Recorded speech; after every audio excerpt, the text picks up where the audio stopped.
I'm really fortunate to have spent the last week in Grand Teton National Park, and this is just a place that screams for panoramics. So to do that, I've got a great rig with me. Now, it's true that a lot of cameras have automatic panoramic functions now, including even your iPhone. But to make a really interesting panorama, it really helps to have objects in the foreground. It gives you something to lead you into the image off to that distant scene. However, if you're rotating around in a curve like this, what ends up happening is when you go to stitch, those foreground elements have a tendency to break apart. They don't stitch well. And what we want to do is get consistent, precise results every time. We can do one and be done.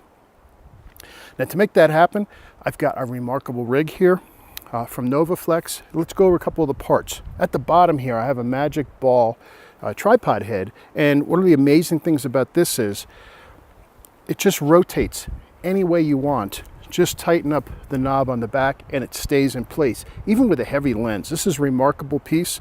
It's the most favorite tripod head I've ever used. I have to have one of these. So after the Magic Ball, the next piece on top of this is a Panorama QR48 plate. Now, this is a remarkable piece. I had never used one of these before this week, and I've absolutely fallen in love with it. In fact, let me rotate the whole system around so you can see it a little better. Let's get that right there. Now, part of the name is from these détentes that are in this system. It goes from 0 to 16 to 30 to 36 to 48. And what that means is if you're going to rotate around, how many steps do you want? So if I go 16, it clicks into 16 different rotations around the system. Really makes it beautiful, makes it repeatable. If you want to be really fine, you can go all the way up to 48, and then each of your movements is much smaller.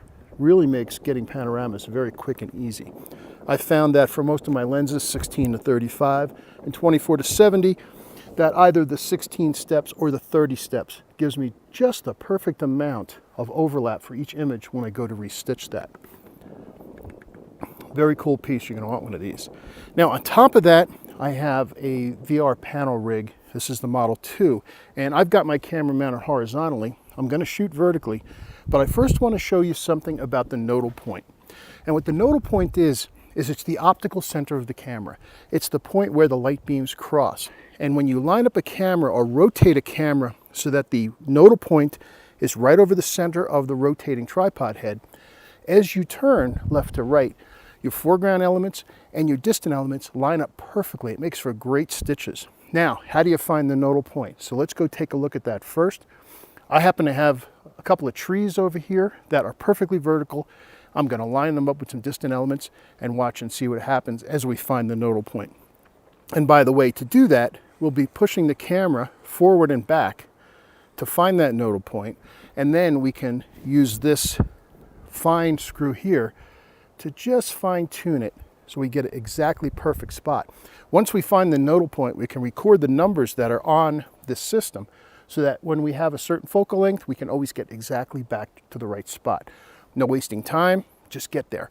I happen to know that on my 24 to 70, that if I put this rail here on number 6 with my camera right in the center and this plate all the way back, that's perfect for 24 millimeters. So it lets me to go from place to place, line it up, start shooting, and it's great. You're going to see some great samples. So let's take a look and see how you set the nodal point.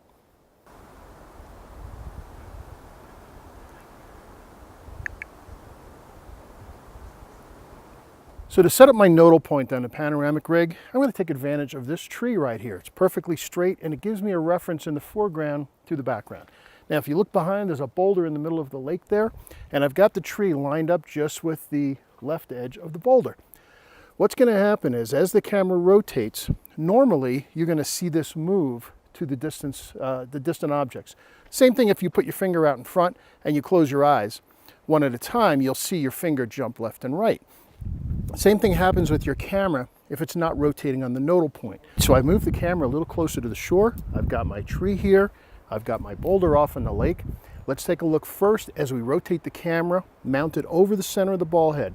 This is what would happen if you didn't have a VR rig and you just mounted it on that ball head. So let's watch as the tree moves in relationship to the distant boulder.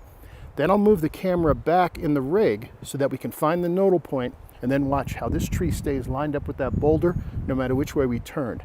That's what allows you to get a perfect stitch every time. So here we have the camera set in the middle of the tripod head, just as if it was a standard ball head, and watch what happens as the tree moves in relationship to the boulder in the lake. This is because the camera is rotating right over the center of the ball head, as if we did not have a panel rig. Now let's move back to our nodal point and see what happens as we rotate. So now I've moved the rig back to the nodal point. Now watch what happens as we rotate left.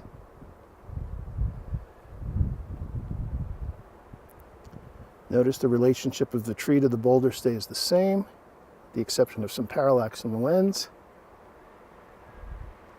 And you can see now, as we rotate, everything stays lined up. So now that we found the nodal point, I do want to shoot this as a vertical and have everything stitched together. So what I'm going to do is just flip the camera on its mount to a vertical.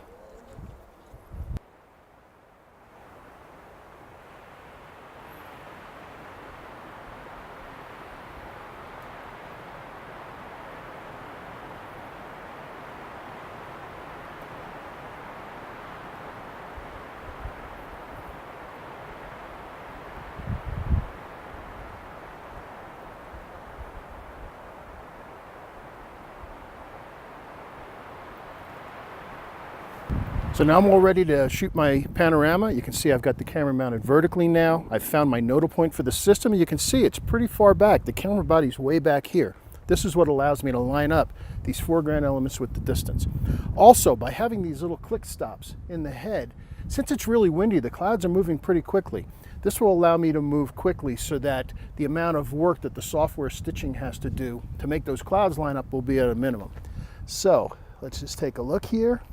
And the beauty is I don't even have to look through the system. I can just start shooting. 1, 2, 3, 4, 5, 6, 7, 8. Let's do one more.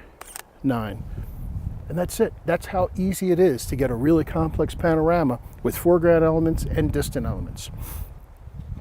I'll take you through the software so you can see it, and I want to show you some great examples that I've been able to get this week, both at a couple of days I was in Telluride before I came here, and then some great panoramics in Grand Teton, all made possible because of this rig.